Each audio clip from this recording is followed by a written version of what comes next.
Assalamualaikum warahmatullahi wabarakatuh. Kembali lagi bersama Ibu Rara dalam materi teks cerita inspiratif kelas 9 Bahasa Indonesia. Sebelum belajar, marilah kita berdoa menurut agama dan kepercayaan kita masing-masing. Berdoa dimulai. Tujuan dari pembelajaran teks cerita inspiratif adalah siswa dapat menjelaskan isi teks cerita inspiratif, siswa dapat menggambarkan struktur teks cerita inspiratif, menguraikan aspek kebahasaan teks cerita inspiratif, menilai isi teks cerita inspiratif, dan merefleksi isi teks cerita inspiratif. Tahukah kalian apa yang dimaksud dengan teks cerita inspiratif? Cerita inspiratif merupakan cerita atau kisah masa lalu yang bisa menginspirasi seseorang untuk melakukan hal yang sama, terutama yang menyangkut keberhasilan dan kesuksesan tokoh-tokoh terdahulu. Cerita inspiratif akan mampu memberikan pengaruh berupa semangat dan kekuatan untuk melakukan atau membuat sesuatu bagi seorang yang membaca atau mendengarnya. Karena itu, dalam teks cerita inspiratif banyak mengandung ungkapan-ungkapan simpati, empati, dan kepedulian yang tersirat dari teks cerita inspiratif. Menurut Kamus Besar Bahasa Indonesia, inspirasi adalah ilham.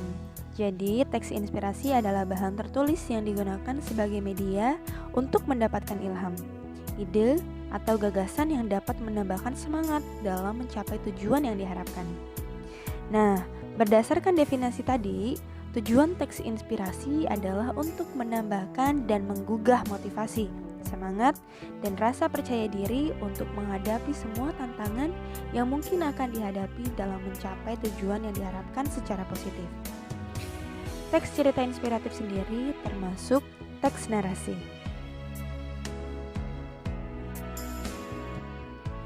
Nah, pernahkah kalian membaca atau menonton tentang teks cerita inspirasi? Teks inspirasi dapat kalian jumpai di buku-buku motivasi atau di internet.